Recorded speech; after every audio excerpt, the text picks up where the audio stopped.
आप सभी सुनने वाला भाई बहनों को प्रभु यीशु मसीह के नाम में प्रेमी सलाम।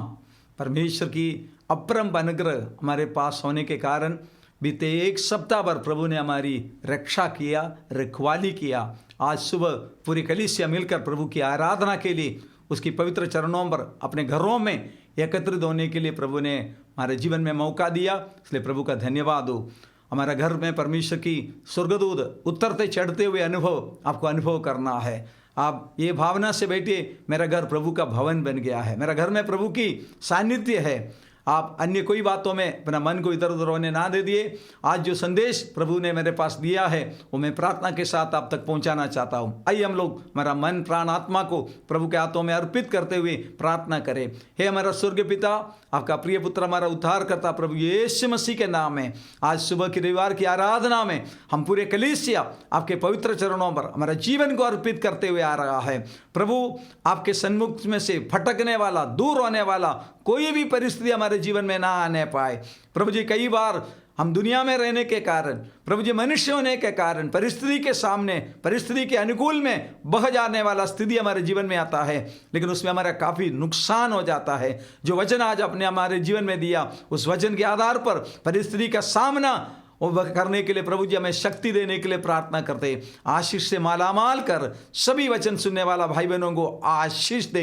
यदि कोई दुखी है उनका दुख दूर कर, यदि कोई दर्द में है आप उनको चंगा कर, कोई संघर्ष में है आप उनकी मददगार बन। आपकी आशीषों से हमें से हर एक को मालामाल कर प्रभु, महिमा आप ही को मिले। यीशु मसीह के नाम से हम मांगते हैं, आमीन। मैं सबको प्रभु यीशु मसीह के नाम में स्वागत करता हूं। हम मिलकर परमेश्वर की आराधना करें। आराधना वही है, हम परमेश्वर के साथ हमारा रिश्ता को मजबूत कर रहा है। हम प्रभु के साथ मिलकर आगे चलने के लिए, हमारी मंजिल तक जाने के लिए, इस दुनिया की यात्रा सहज और सफल होने के लिए परमेश्वर की मदद मांगता है। वही आराधना, आराधना प्रसन्न होने वाला आराधना होना चाहिए। अपने जीवन को प्रभु के हाथों में अर्पित करते संपूर्ण रूप में हमारी आराधना आज प्रभु का ग्रहणदायक बनने के लिए प्रभु से प्रार्थना करें। आज ऐसे एक परिवार के बारे में मैं आपको बताना चाहता हूं जो प्रभु से दूर भटक गया, प्रभु की संगति को छोड़कर, प्रभु की लोगों को छोड़कर जब समस्या जीवन में आया, समस्या के निवारण में से अपनी बुद्धि से उसने फैसला कर दिया। उसका परिणाम कितना भयानक परिणाम बन गया है।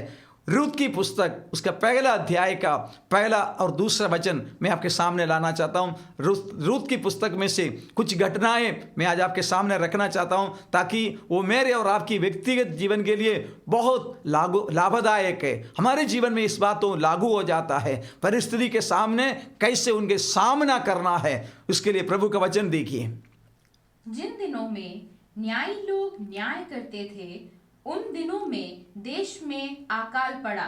तब यहूदा के बेतलहेम का एक पुरुष अपनी स्त्री और दोनों पुत्रों को संग लेकर मोआब के देश में परदेसी होकर रहने को चला। उस पुरुष का नाम एलीमलेक और उसकी पत्नी का नाम नवोमी और उसके 2 बेटों के नाम महलोन और किल्योन थे। ये एफ्राती थे, अर्थात यहूदा के बेतलहेम के रहने वाले थे। बस प्रभु इस वचन के द्वारा हमसे बातें करने पाए।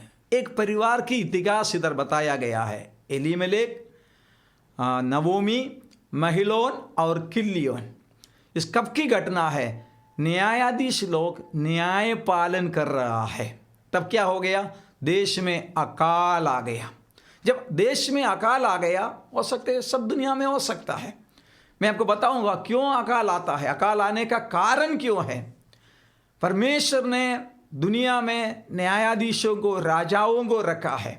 जब देश में कुशासन होता है, गलत शासन होता है, गलत अधिकार होता है, तब परमेश्वर की प्रकोप दुनिया में आता है। उसके लिए राजा जवाबदार है, न्यायाधीश जवाबदार है, प्रजा जवाबदार है। हम जिस देश में रहता है उस देश के लिए हमें भी जवाबदार है। अधिकारी लोग जवाबदार है। जब इधर बाइबल की वचन कहता है न्यायाधीश लोग जब न्याय पालन कर रहा था, देश में अकाल आ गया। हम ऐसे सोचते हैं अकाल तो हर दुनिया में होता है। नहीं नहीं, अकाल होने का कारण होता है। ऐसा अकाल नहीं आता है।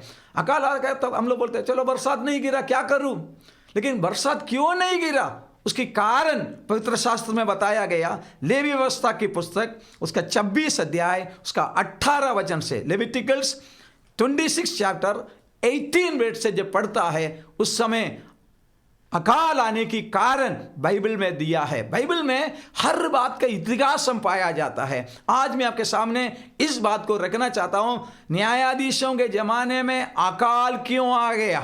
सुनिए, और यदि तुम इन बातों के उपरांत भी मेरी ना सुनो तो मैं तुम्हारे पापों के कारण तुम्हें 7 गुणी ताड़ना और दूंगा, और मैं तुम्हारे बल को का घमंड तोड़ डालूंगा, और तुम्हारे लिए आकाश को मानो लोहे का और भूमि को मानो पीतल की बना दूंगा। देखो परमेश्वर क्या कहता है, जब प्रजा, देश, लोग, न्यायाधीशों परमेश्वर का ना सुनेगा, परमेश्वर दंड देगा। कितना दंड देगा? 7 गुना दंड देगा। परमेश्वर राजा है, उसका नाम राजाओं का राजा है, प्रभुओं का प्रभु है।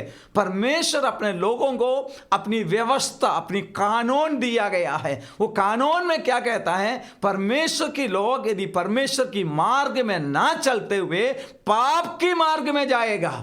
बड़े ध्यान से सुनना, खाली सुनकर छोड़ना नहीं। ये हमारा हर एक व्यक्ति के जीवन में, एक एक परिवार में, एक एक देश में, पूरा दुनिया में ये वचन लागू है। इसलिए मैं परमेश्वर के वचन से ये मर्म, ये भेद मैं आपके सामने लाना चाहता हूं। क्यों अकाल आ गया? परमेश्वर का नहीं सुनता है, अपनी अपनी मर्जी में चलता है, अपनी अपनी इच्छा में लोग चलता है। ये न्यायाधीशी की पुस्तक में बार बार एक शब्द लिखा है, उन जमानों में इस्राएल में राजा नहीं था, लोग अपनी अपनी मर्जी में चलते थे। लोग कभी भी अपनी मर्जी में नहीं चल सकता है, परमेश्वर की मर्जी में चलना है। इसलिए परमेश्वर हर दुनिया में राजाओं को, अधिकारियों को दिया गया है। बाइबल स्पष्ट शब्दों में कहा है, अधिकार के अधीन में रहना। अधिकार के अधीन में नहीं रहता है, परमेश्वर के सामने खिलाफ काम कर रहा है, परमेश्वर के विरोध में काम कर रहा है। इसलिए परमेश्वर जिसको अधिकारी ठहराया है, क्योंकि बाइबल साफ कहता है हर एक अधिकार परमेश्वर की ओर से आता है। अपनी शक्ति से, अपना बल से आपको ज्यादा वोट मिला इसलिए नहीं, ये परमेश्वर की अनंत योजना है, परमेश्वर की सनातन योजना है। उस योजना में जिसको परमेश्वर अधिकार दिया है, उस अधिकारी परमेश्वर की धार्मिकता को ध्यान में रखते हुए, ईश्वरीय इच्छा को जीवन में याद रखते हुए न्याय पालन किया जाएगा, राज्य किया जाएगा, देश में समृद्धि आएगा। जिसे कहते कि नहीं, यदा राजा तदा प्रजा। राजा जो करेगा वो प्रजा करता है। लेकिन इधर क्या हो गया? देश में अकाल आ गया। क्यों अकाल आ गया? परमेश्वर की व्यवस्था को उल्लंघन किया, लोगों ने पाप किया। बाइबल स्पष्ट शब्दों में कहता है, पाप का मजदूरी मृत्यु है। पाप मनुष्य को परमेश्वर से दूर किया जाता है, परमेश्वर से बिगाड़ दिया जाता है, रिश्ता तोड़ दिया जाता है। जब पापी प्रार्थना करेगा, परमेश्वर का वचन कहता है, मैं पापी की प्रार्थना नहीं सुनता है। पापी पछताव करके जब तक लौट कर नहीं आएगा तब तक परमेश्वर उन्हें आशीष नहीं देता है। इधर जो वचन हमने पढ़ा, न्यायाधीशों ने न्याय पालन करने वाला समय में देश में अकाल आ गया। क्यों? न्यायाधीशों के समय में लोग पाप की मार, लोगों की गलती को न्यायाधीश ने सीधा मार्ग नहीं बताया। जब गलत मार्ग में लोग जाता है, उनको सीधा मार्ग में चलाना न्यायाधीश का काम है। लोग अब, क्योंकि लोगों के बारे में बाइबल में कहता है लोग भेड़ के समान हैं। भेड़ अपनी मर्जी में छोड़ेगा तो जाकर खत्म हो जाएगा, कोई शत्रु जानवर आकर उसको फाड़ कर खा जाएगा। भेड़ हमेशा चरवाहे की अधीन में रहना पड़ता है। दुनिया भी ऐसा भी है, शासन भी ऐसा है, न्यायाधीश भी ऐसा है। न्यायाधीश परमेश्वर के सन्मुख है, लोगों की न्याय पालन करना है। परमेश्वर की दृष्टि में अनुचित काम कभी नहीं कर सकता है। अगर न्यायाधीश अनुचित काम कर दिया, प्रजा नाश हो जाएगा, प्रजा में से निर्दोषी लोग मारा जाता है। इधर क्या हो गया? न्यायाधीश लोग न्याय करते समय परमेश्वर के लोग पाप की मार्गों में जाने लग गया। लोगों को रोकने के लिए कोई नहीं था। मेरे प्रियो, चाहे परिवार हो, चाहे कलीसिया हो, चाहे समाज हो, चाहे दुनिया हो, गलती को रोकने वाला होना चाहिए, गलती को समझाने वाला होना चाहिए, अधर्म को मार्गदर्शन देना चाहिए। इधर क्या हो गया, लोग अपनी मर्जी में चलने लगे। परिणाम, परमेश्वर ने कहा परमेश्वर का नियम का उल्लंघन करेगा, तुम पाप की मार्गों में जाएगा, मैं आकाश को बंद कर दिया जाएगा। ये धरती जिस धरती ने तुम्हारे लिए, मेरे लिए और आपके लिए अनाज पैदा करता है, ये धरती को परमेश्वर सुखा दिया जाएगा, ये पीतल जैसे हो जाएगा, इसमें से फल नहीं निकलेगा। तब क्या हो गया, अकाल आ गया। अकाल आने का कारण अब समझ गया, दुनिया लोग जब पाप करेगा, न्यायाधीश लोग अन्याय को साथ दिया, अधर्म को साथ दिया, पाप को साथ दिया, पाप को देखकर आंख बंद कर दिया। पाप को पाप कहना वो ये धर्म, नहीं तो पाप को पापी को पाप करने के लिए साथ दे दिया, उसको अधर्म कहता है। लेकिन न्यायाधीशों के जमाने में पाप जब बढ़ गया, पाप के मार्ग में जाने वाले लोगों को रास्ता बताने के लिए न्यायाधीश तैयार नहीं हो गया। अपनी अपनी कमाई के लिए, अपने अपने नाम को बढ़ाने के लिए लोगों ने कोशिश किया। परिणाम क्या हो गया, परमेश्वर का नियम है, परमेश्वर का लोग परमेश्वर की नियम का उल्लंघन करेगा, पाप के मार्ग में चलेगा, मैं आकाश को बंद कर दिया जाएगा, धरती सूखी जाएगा, धरती पीतल जैसे हो जाएगा। इस धरती में से यहां अनाज उत्पन्न होना था, जीवन के लिए सब कुछ इस धरती में से उगना चाहिए था, ये सूख गया। उसको कहता है दुष्काल, अकाल का समय। प्यारो, जीवन में, हर मनुष्य के जीवन में कुछ न कुछ अकाल आ सकता है। अकाल के सामने क्या करना चाहिए था, पछताव करना चाहिए था, प्रार्थना करना चाहिए था, पाप कबूल करना चाहिए था, पाप छोड़ देना चाहिए था, परमेश्वर से माफी मांगना था। तब एक परिवार क्या कर दिया, मतलब परमेश्वर की शिक्षा जब देश में आया, बचने के लिए उसने गलत रास्ता अपनाया। एक दिन में वो मोआब की ओर नहीं गया, शायद अनाज के भाव बढ़ने लगेगा, सब कुछ महंगाई हो गया। एलीमेलेक ने बोल रहा होगा, अब 2 लड़के हैं, हम लोग कैसे इधर जिएंगे, कुछ तो करना पड़ेगा, हमको और कहीं जाना पड़ेगा। तब जो नवोमी है, नवोमी उसको बोलना चाहिए था, नहीं नहीं हमें कुछ नहीं करना, हमें परमेश्वर के सन्मुख बैठकर उपवास करके प्रार्थना करें, परमेश्वर स्थिति को बदल देंगे, क्योंकि परमेश्वर हमारा प्रार्थना सुनने वाला है। ये प्रार्थना करने के जगह में अपनी पति को साथ देते हुए कहा, बिल्कुल आप सही बोला, चलो हम लोग यहाँ से रहेंगे, यहाँ तो सुधरने वाला नहीं है, ये बच्चे तो आगे बढ़ने वाला नहीं है, इधर तो अकाल का दिन तो और खराब हो जाएगा, स्थितियाँ बिगड़ जाएगा, हम यहाँ से चले जाएंगे। कहाँ चले जाएंगे, मोआब देश में चले जाएंगे। मोआब देश कौन है, कौन सा देश है, परमेश्वर को ना जानने वाला लोग, अधर्म में जीने वाला लोग, गलत आराधना करने वाले लोग। वचन में मोआब देश के बारे में लिखा है, पहला राजा उसका 11 अध्याय उसका 7 वचन में मोआब की आराधना के बारे में लिखा है, मोआब की भक्ति कैसा है उधर लिखा है। जरा सुनिए, पहला राजा 1 किंग उसका 11 चैप्टर 7th वर्ड, पहला राजा 11 अध्याय उसका 7 वचन में सुनिए, मोआब का लोग किसकी आराधना कर रहा है। उन दिनों सुलेमान ने यरूशलेम के सामने के पहाड़ पर मोआबियों के कामोश नामक घृणित देवता के लिए और अमोनियों के मोलेक नामक घृणित देवता के लिए एक एक ऊंचा स्थान बनाया। देखो, केमेश और मोलेक घृणित देवी देवताओं, उनकी भक्ति करने वाला लोग मोआब में रहता है। जीवन में प्यारे भाई मेरा बहन, जीवन में नौकरी बड़ा नहीं है, धन दौलत बड़ा नहीं है, ये जिंदगी का 4 दिन का प्रवास वो बड़ा नहीं है। जिंदगी में सबसे प्राधान्यता अपनी मन और आत्मा का होता है। ये शरीर नाश होने वाला है, ये धन दौलत नाश होने वाला है, ये मकान मिलकत नाश होने वाला है, लेकिन उससे कीमती एक बात हमारे पास परमेश्वर दिया है, उसका नाम है हमारी आत्मा। मनुष्य आत्मा के बारे में नहीं सोचता है, मनुष्य क्या खाएंगे क्या पिएंगे। हम लोग बैतलहम का मतलब क्या है, रोटी का भवन। कहां अकाल आ गया, रोटी का घर में अकाल आ गया। यहां से रोटी का परिपूर्णता होना चाहिए था, भरपूरी होना चाहिए था, उधर अकाल आ गया। क्यों अकाल आ गया, न्यायी लोगों ने, देश के लोगों ने परमेश्वर के दृष्टि में पाप किया, तब परमेश्वर बोला मैं 7 गुना तुझे दंड दिया जाएगा। देखना, परमेश्वर न्यायाधीश है, राजाओं का राजा है। वो न्यायाधीश होने के कारण पाप को उसने शिक्षा दे दिया। तब क्या हो गया? आकाश को आदेश दे दिया, जमीन को सुखा दिया, दुनिया में अनाज उत्पन्न होना बंद हो गया। तब लोग परमेश्वर के सन्मुख पछताने के बदले क्या कर दिया? अपनी मर्जी में परमेश्वर को ना मानने वाला अन्य देवी देवताओं से भरे हुए देश में उनके बीच में जाकर उनके समान रहने के लिए चले गया। जीवन में परिस्थिति में पीछे भागना नहीं, परिस्थिति में सामना कर कर पछताव कर कर प्रभु से माफी मांगते हुए प्रार्थना करने वाला भक्त अगर देश में रहेगा, देश में चाहे कितना भी अकाल आ जाएगा, परमेश्वर प्रार्थना सुनने वाला है। एलिया के ज़माने में 3.5 साल अकाल आ गया, पानी नहीं है, लेकिन एलिया ने प्रार्थना किया, परमेश्वर एलिया की प्रार्थना सुना है। आज मुझे सुनने वाला तमाम भाई बहनों से मुझे मिलाकर मैं आपको कहना चाहता हूं, हमारी प्रार्थना में ताकत है। कई भी परिस्थिति, चाहे कोरोना हो, चाहे उससे भी बढ़कर खतरनाक परिस्थिति जीवन में आओ, प्रार्थना करिए, परमेश्वर प्रबंध करने वाला है। मतलब मुश्किल जीवन में आते समय उसमें से बचने के लिए अब गलत जगह में भागना नहीं है।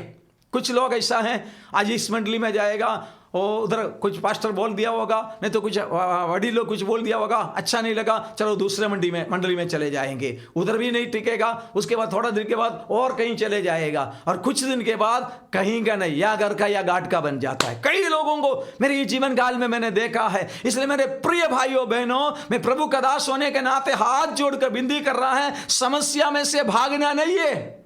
समस्या में खड़ा रहकर परमेश्वर के सामने पछताव कर कर, प्रभु हमारी गलती है, प्रभु ने कहा तुम पाप करेगा मैं 7 गुना दंड दिया जाएगा, आकाश को मैं रोक दिया जाएगा, ये धरती को मैं पीतल बना दिया जाएगा। तब लोग समझकर, न्यायाधीश ने लोगों को इकट्ठा करके कहना चाहिए था ये हमारी गलती है, हम परमेश्वर के सामने मानेंगे। तब ये परिवार क्या हो गया? एलीमेलेक, उसकी परिवार समस्या का सामना करने के लिए शक्ति नहीं है, समस्या में से बचने के लिए भागना शुरू कर दिया। नाओमी उसको समझाना चाहिए था, बच्चे लोग पिता को समझाना चाहिए था, नहीं सब बैठकर चर्चा कर दिया, नहीं हमको इधर नहीं रहना है, इधर तो भाव तो बढ़ गया है, टमाटर तो 100 रुपया का हो गया है, हम कैसे जिएंगे, हम मर जाएंगे, हम कांता ऐसा हो गया है, वो ऐसा हो गया, हम इधर नहीं रहेंगे, हमारा भविष्य नहीं बनेंगे, ये बच्चे का भविष्य चले जाएगा, इधर नौकरी नहीं मिलेगा, इधर कुछ नहीं होगा। परिस्थिति के सामने क्या कर दिया? पछताव कर कर, पाप कबूल कर कर, प्रभु के सामने नम्र होने के पगले अन्य देवी देवताओं की सेवा करने वाला लोगों के बीच में चले गया। चले गए तो चले गया, उधर जाकर प्रभु की आराधना कर सकता था, उधर जाकर प्रभु की वेदी बना सकता था, उधर जाकर परमेश्वर की आराधना कर सकता था, उधर के लोगों को प्रभु के बारे में बता सकता था, हमारा परमेश्वर जीवित है, हमारा परमेश्वर प्रबंध करने वाला करके उनको साक्षी दे सकता था। लेकिन उन लोगों ने क्या कर दिया? मोआब देश में जाकर मोआबी स्त्रियों से लड़काओं ने विवाह कर दिया। उससे पहले एक घटना घटा, घर का पिता एलीमेलेक मर गया। देखिए, नाओमी का स्वप्न खत्म हो गया, नाओमी का जीवन की आशा खत्म हो गया।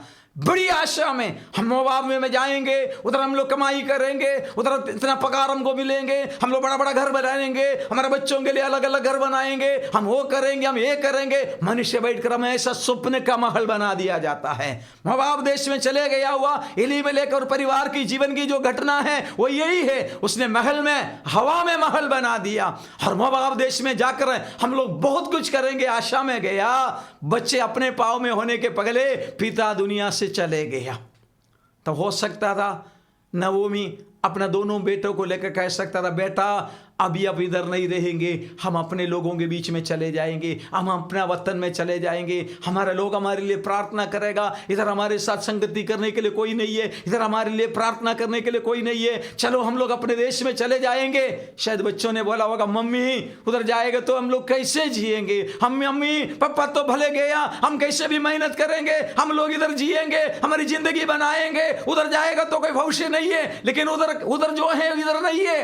रोटी के भवन में आराधना होता है, स्तुति होता है, परमेश्वर से प्रार्थना होता है। मतलब बैतलहम का सारा लोग छोड़कर नहीं गया है, इन्हें गिने परिवार गया, एलीमेलेक और परिवार गया, एलीमेलेक मर गया।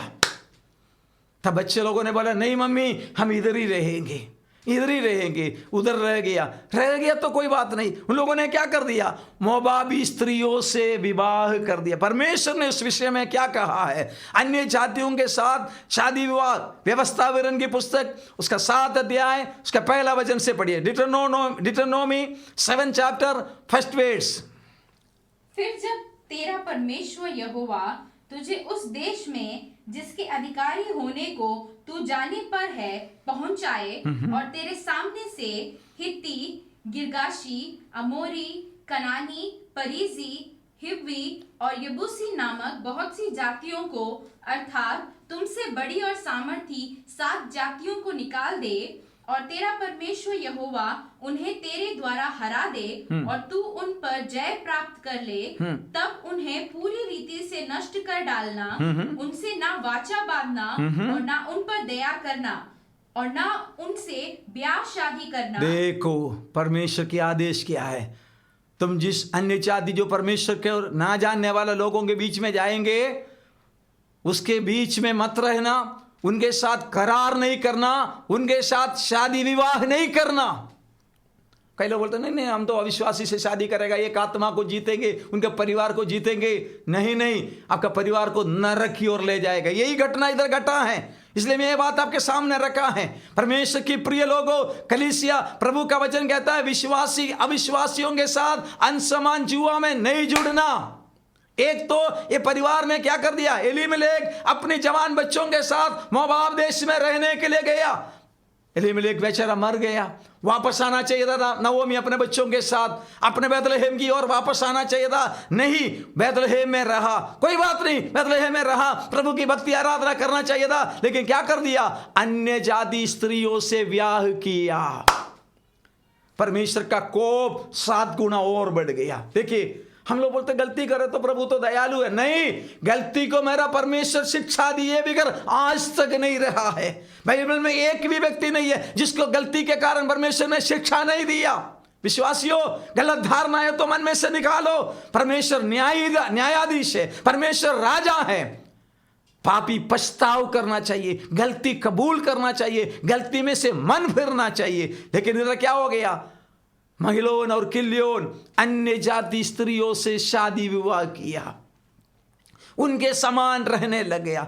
अविश्वासी के समान, मोआबियों के समान, अमोनियों के समान, हित्तियों के समान, यबूसियों के समान उनके साथ मिलकर काम धंधा शुरू कर दिया, व्यवसाय शुरू कर दिया, खेतीबाड़ी शुरू कर दिया, धन तो कमाया, लेकिन परमेश्वर उनके हाथों से चले गया।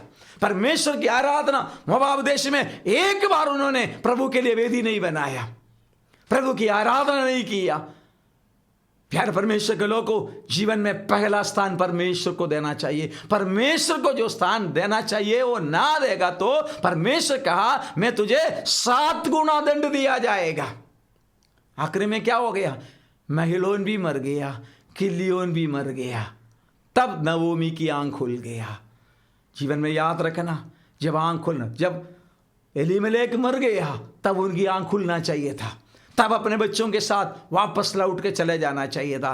नहीं गया, अपनी बेटाओं को अन्य जाति स्त्रियों से ब्याह करा कर। क्या अपना वतन में, अपने लोगों में क्या कोई लड़की नहीं था? उसको प्रभु के पास पछताव करने का टाइम परमेश्वर ने दिया। आज मुझे सुनने वालों, जीवन में कई बार प्रभु ने अवसर हमें दिया है। अवसर को बहुमूल्य समझो। अवसर हाथ में से जाने के बाद फिर पछताने से फायदा नहीं है। अवसर को बहुमूल्य समझो।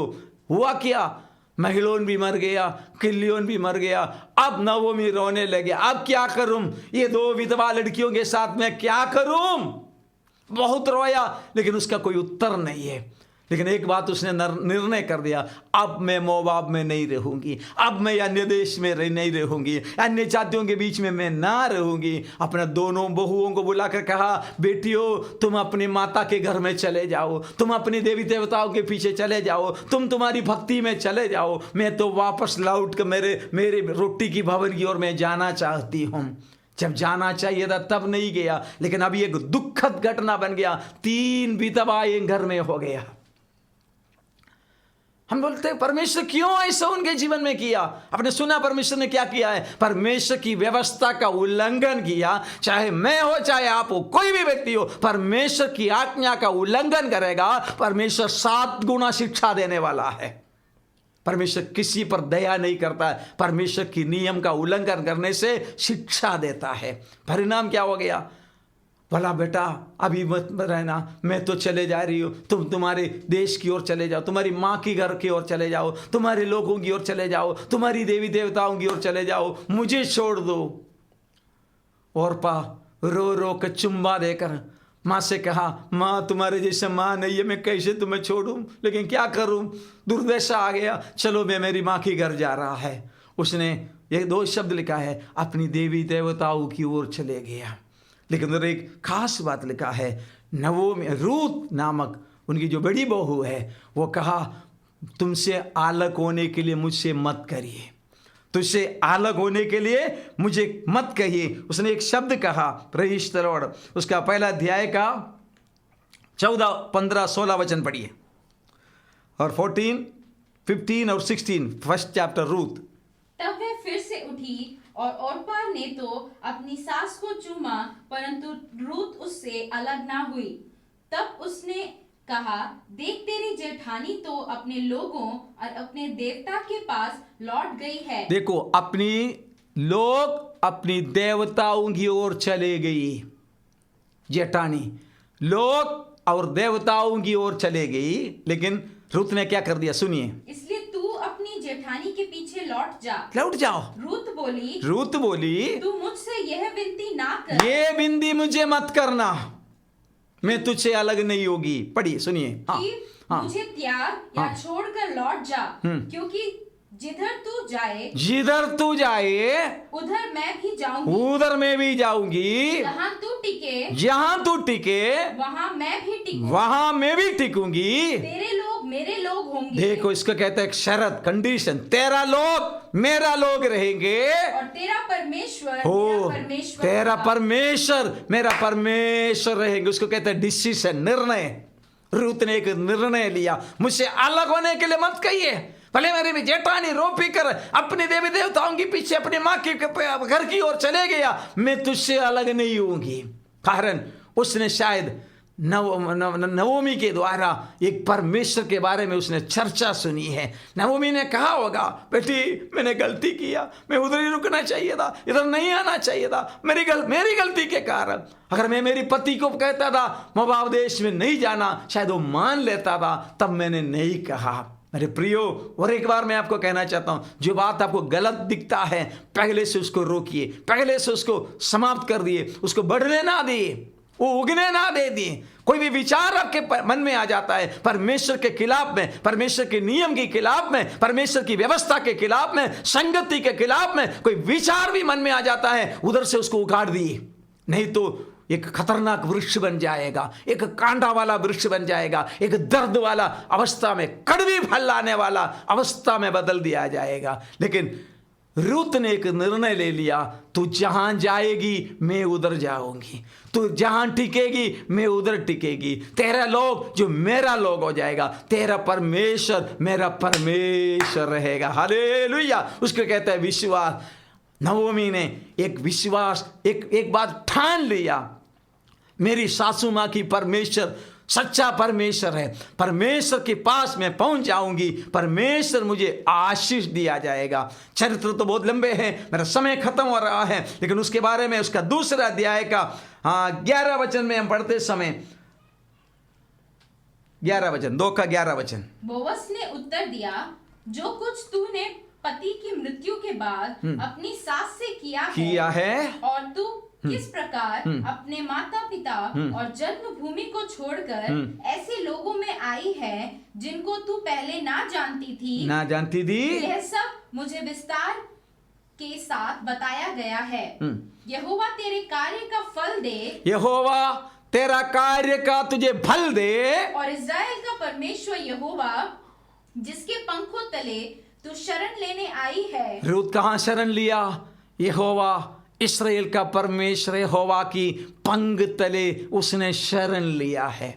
नवोमी के पीछे नहीं आई, यहोवा के पीछे वो आई है, सर्वशक्तिमान के पीछे आई है। भले मोआब देश की थे, ये मोआबी स्त्री है, लेकिन उसने यहोवा को अपना प्रभु मान लिया है, अपना परमेश्वर मान लिया है, उसके पंग तले शरण लिया गया है। उसको क्या मिलता है? नीचे का शब्द भी सुनिए, तुझे पूरा बदला दे। पूरा बदला मिले। मेरे शब्दों को मैं समाप्त करने के पहले, परमेश्वर की पंग तले शरण ले लिए, आपको पूरा प्रतिफल मिलेगा, पूरा फल मिलेगा। बाकी दुनिया में किसी के पंग तले शरण लो, किसी के भी पीछे चले जाओ, आप धोखा खा जाएगा, आपकी आत्मा नाश हो जाएगा। परमेश्वर, इस्राएल का परमेश्वर यहोवा की पंग तले शरण लेकर आएगा। नवोमी ने रूत को यही सिखाया, रूत ने नवोमी से यही पाया। नवोमी का परमेश्वर, इस्राएल का परमेश्वर रक्षक है, उद्धार करता है, मदद करने वाला है, उसके पंग बिछाया हुआ है, उनके पंग तले जो भी पहुंच जाएगा उसको शरण मिलेगा। मैं आपके लिए प्रार्थना करना चाहता हूं, चाहे दुनिया में संकट कितना भी भयंकर हो, अकाल कितना भी भयंकर हो, जीवन की संघर्ष अति कठिन हो सकता है, लेकिन परमेश्वर की पंग तले शरण ले, परमेश्वर आपको आशीष देगा। स्वर्गीय पिता, आपके लोगों के लिए मैं प्रार्थना करता हूं जो इस वचन को सुना है। नवोमी के समान जीवन में कई बार हम इंसान होने के कारण गलतियां किया होगा। नवोमी की गलती के परिणाम उसको अपना पति घूम गया, अपने दोनों जवान बेटा जवानी में मर गया। प्रभु जी, उनके जीवन में पछताव करने का समय आया, मैं लौट कर वापस जा रही बैतलहम की ओर लौटने के लिए उनकी मन में, प्रभु उनकी यात्रा में आपने रूत को भी इस्राएल का परमेश्वर यहोवा की पंग तले शरण लेने के लिए आपने मौका दिया। उसके लिए आपको धन्यवाद करता है। उस रूत के जरिए से आपने परमेश्वर का राज्य को स्थापित किया, मसीहा को दुनिया में लाया है, ईसाई का वो माँ बनने के लिए, दादी यीशु मसीह का परदादी बनने के लिए उस रूत को आपने उपयोग में लाया। प्यारे प्रभु जी, मैं आपसे प्रार्थना करता हूं, आज इस वचन को सुनने वाला तमाम लोगों के जीवन में पवित्र आत्मा काम करने पाए, परिस्थिति में पीछे भागने वाला नहीं, परिस्थिति का सामना करने वाला बनने पाए, परमेश्वर की पंग तले शरण लेने वाला बनने पाए। अगर कोई दुखी है उन पर दया कर प्रभु जी, बलवाखोर कोई भी नहीं बनने पाए, परमेश्वर से भागने वाला ना होने पाए, परमेश्वर के चरण में आकर नम्र बनने का मन हमें दे प्रभु। रूत के समान, नवोमी के समान परमेश्वर की पंग तले शरण लेने की शक्ति, समझ, बुद्धि हमें दे प्रभु। सबको आशीष दे, यीशु मसीह के नाम से हम मांगते हैं, आमीन आमीन। God bless you. उस परमेश्वर पर आप भी भरोसा रखिए, उस पर शरण रखिए, वो आपको कभी भी नहीं त्यागेगा। जैसे रूत को नामांकित बनाया, वो परमेश्वर मुझे और आपको आशीषित करेगा। एक आशीषित पीढ़ी इस दुनिया में आपके द्वारा होगा। परमेश्वर की पंग तले शरण लिए। God bless you. प्रभु सबको आशीष दे।